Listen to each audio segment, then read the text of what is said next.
அனைவருக்கும் வணக்கம். இன்றைய பதிவில் இப்போ நம்ம பார்க்க போகிற மிக முக்கியமான ஒரு தகவல் என்ன அப்படின்னா, அதாவது சிம்மராசிக்காரர்களுக்கு இந்த நவம்பர் மாதம் முடிவதற்குள் என்னென்ன விதமான மாற்றங்கள் எல்லாம் ஏற்பட போகுது என்பது குறித்த பல முக்கியமான கணிப்புகளை பற்றி தான் தெரிஞ்சுக்க போகிறோம்.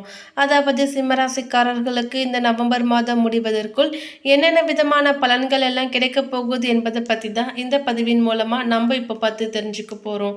எனவே சிம்மராசிக்காரங்க பதிவை பார்த்துட்டு இருந்தீங்கன்னா தொடர்ந்து பார்த்துட்டு வாங்க. அது மட்டும் இல்லாமல் நீங்கள் இப்போ தான் நம்ம சேனலை ஃபர்ஸ்ட் டைமாக பார்க்குறீங்க அப்படின்னாலும் கண்டிப்பாக சப்ஸ்கிரைப் பண்ணிக்கோங்க. அப்படியே பக்கத்தில் இருக்கக்கூடிய நோட்டிஃபிகேஷனுக்கான பெல்லைக்கானையும் கிளிக் பண்ணிக்கோங்க. சிம்மராசிக்காரர்களுக்கு பொறுத்தவரை குடும்ப உறவுகளிடையே கவனம் தேவை. உங்களின் குடும்பம் பிள்ளைகளின் எதிர்காலம் தொடர்பான முதலீட்டில் ஈடுபடுவீர்கள். புதிய வேலை வாய்ப்புகள், தொழில் தொடர்பான முயற்சிகள் சாதகமான பலனை கொடுக்கும். உங்களின் சொத்து, முன்னோர் செய்த முதலீடுகள் மூலம் லாபம் கிடைக்க பெறுவீர்கள். நிதிநிலை முன்னேற்றம் கொடுக்கும். பணியிடத்தில் சலுகையும் ஆதாயத்தையும் அனுபவிக்க முடியும். உங்களின் தைரியம் மற்றும் தன்னம்பிக்கையால் ஆரோக்கியத்தில் சிறப்பான நன்மைகளை அடைவீர்கள். உங்கள் நிதி நிலையில் ஸ்திரத்தன்மை இருக்கும். நிதி நிலைமைக்கு பிரச்சனை இருக்காது. நீங்கள் எதிர்பார்க்காத பணவரவு பணப்பெட்டியை நிரப்பும். தேவைக்கு ஏற்ப பணம் இருக்கும். இது போலவே பாதி டென்ஷனை குறைத்துவிடும். வேலையில் புத்துணர்ச்சியோடு செயல்படுவீர்கள். மன உறுதியோடும் செயல்படுவீர்கள். யாருக்கும் பயப்பட மாட்டீர்கள். தலை நிமிர்ந்து வாழக்கூடிய வாய்ப்பு உங்களுக்கு கிடைக்கும். வீட்டில் பொன் பொருள் சேர்க்கை இருக்கிறது. சுப செலவுகளும் உண்டாகும். வியாபாரத்திலும் எதிர்பார்த்ததை விட நல்ல முன்னேற்றம் இருக்கிறது. பார்ட்னரின் மூலம் நல்லது நடக்கும். பெண்களுக்கு அலுவலக வேலை சிறப்பாக இருக்கும்.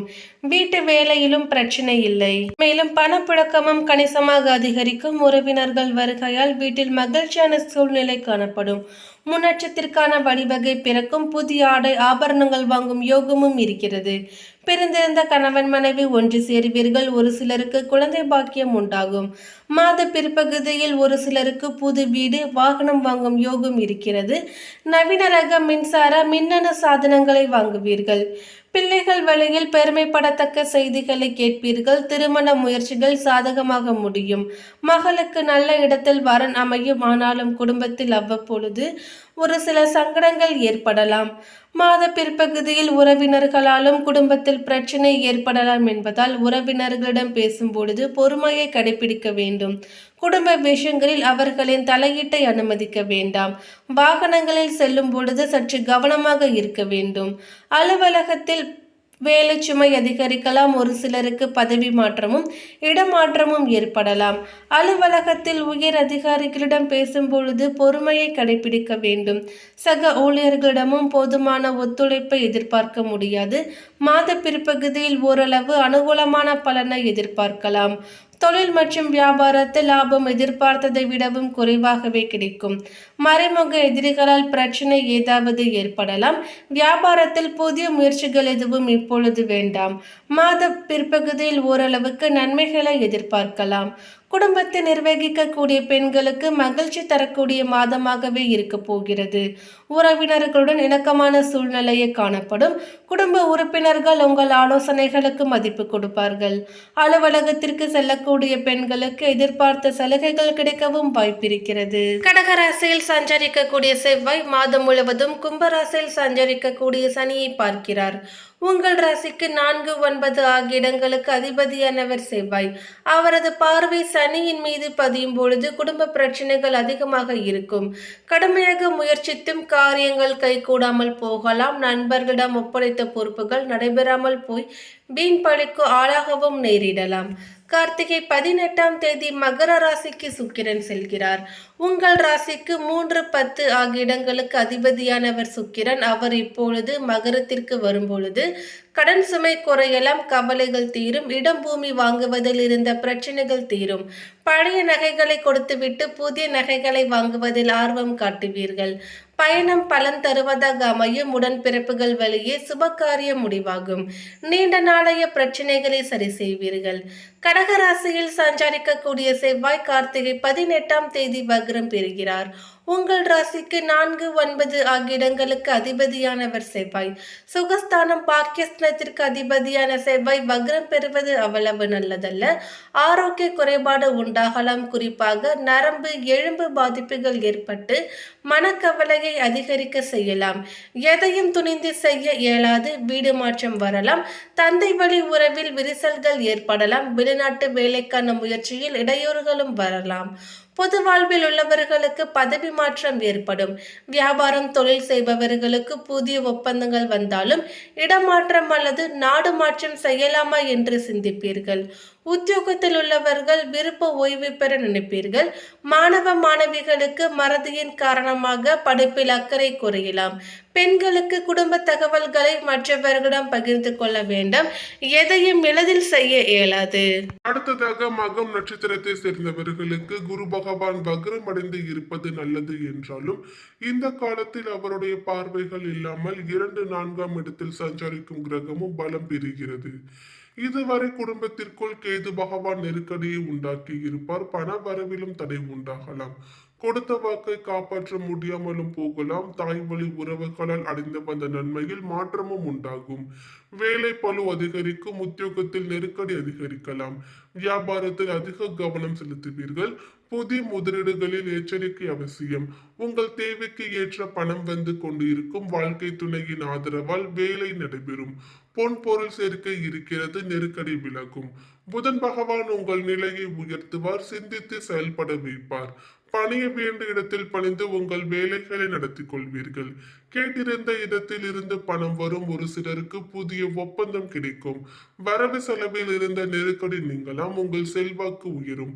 மாணவர்களுக்கு மாதத்தின் முற்பகுதியில் இருக்கக்கூடிய நெருக்கடி பிற்பகுதியில் நீங்கிவிடும். படிப்பில் அக்கறை அதிகரிக்கும். நன்மை உண்டாகும். அடுத்ததாக பூரம் நட்சத்திரத்தை சேர்ந்தவர்களுக்கு விரயஸ்தனத்தில் செவ்வாய், சப்தமஸ்தனத்தில் சனி, அஷ்டமஸ்தனத்தில் ராகு, தன குடும்பஸ்தனத்தில் கேது என்று சஞ்சரித்தாலும் நட்சத்திரநாதனும் சகாய ஜீவன அதிபதியுமான சுக்கிரனின் சஞ்சார நிலை டிசம்பர் 3 வரை சாதகமாக இருப்பதால் உங்களுக்கான வருமானமும் அதிகரிக்கும். வியாபாரத்தில் இருந்த தடை விலகும். உத்தியோகத்தில் வேலை போல் அதிகரித்தாலும் நெருக்கடி இல்லாமல் போகும். வாழ்க்கை துணையின் ஆதரவால் நினைத்ததை நடத்தி முடிப்பீர்கள். செவ்வாய் பகவான் வக்ரம் அடைவதால் செலவு குறையும். வீண் விரயம் இல்லாமலும் போகும். இருந்தாலும் சுகஸ்தனத்தில் சஞ்சரித்து வரக்கூடிய ராசிநாதனுக்கு உங்கள் ராசிக்கு சனி பகவானின் பார்வை உண்டாகி இருப்பதால் கவனமாக செயல்பட வேண்டும். வாழ்க்கை துணையின் நிலையில் இந்த காலத்தில் கவனமாக இருக்க வேண்டும். நேரத்திற்கு சாப்பிடுவது உறங்குவதும் நன்மையாகும். டிசம்பர் 4 முதல் புதன் வக்ர நிவர்த்தி அடைவதால் சூழ்நிலை அறிந்து செயல்படுவீர்கள். அவசியமான வேலைகளில் மட்டுமே கவனம் செலுத்துவீர்கள். கவனம் செலுத்துவது அவசியம். மாணவர்களுக்கு படிப்பில் அதிக அக்கறை செலுத்துவது நன்மை உண்டாகும். அடுத்ததாக பாதம் 1 உத்திரம் நட்சத்திரத்தை சேர்ந்தவர்களுக்கு யோசித்து செயல்பட வேண்டும். 4ஆம் இடத்தில் சஞ்சரிக்கக்கூடிய உங்கள் ராசிநாதன் சூரியன் சனி பகவானின் பார்வைக்கு ஆட்பட்டு இருப்பதால் உடல்நிலையில் சிறு சிறு சங்கடம் ஏற்படலாம். இனம் புரியாத பயம் தோன்றி மறையும். உங்கள் ராசிக்கும் சனி பகவான் பார்வை இருப்பதால் உடல்நிலையில் கவனம் செலுத்துவதுடன் நட்பு வட்டத்தில் இணக்கமாக செல்வது இந்த காலத்தில் நன்மையாக இருக்கும். வாழ்க்கை துணையின் நலனில் அக்கறை எடுத்துக் கொள்வது அவசியம். கூட்டுத் தொழிலில் ஒரு சில சங்கடம் தோன்றும் என்றாலும் பூர்வ புண்ணிய ஸ்தலத்தில் சஞ்சரித்து வரக்கூடிய சுக்கிரனால் நெருக்கடிகளை சமாளிப்பீர்கள். தேவையான அளவிற்கு வருமானம் வரும். பொன் பொருள் சேர்க்கை இருக்கும். நெருக்கடி நீங்கும்.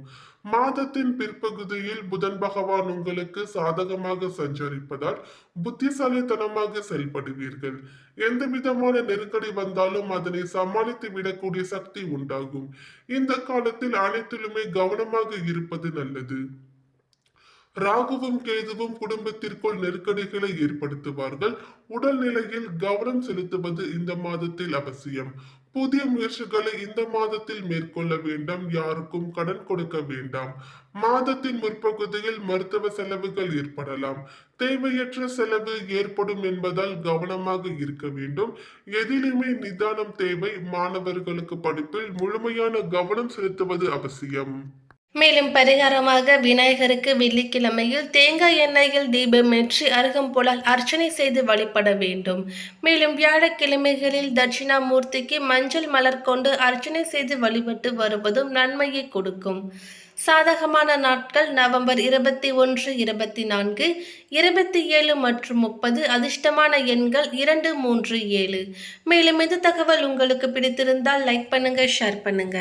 இது போன்ற பல சுவாரஸ்யமான கணிப்புகளை நீங்க தெரிஞ்சுக்கணும்னா எங்க சேனலை சப்ஸ்கிரைப் பண்ணிடுங்க. தேங்க்யூ.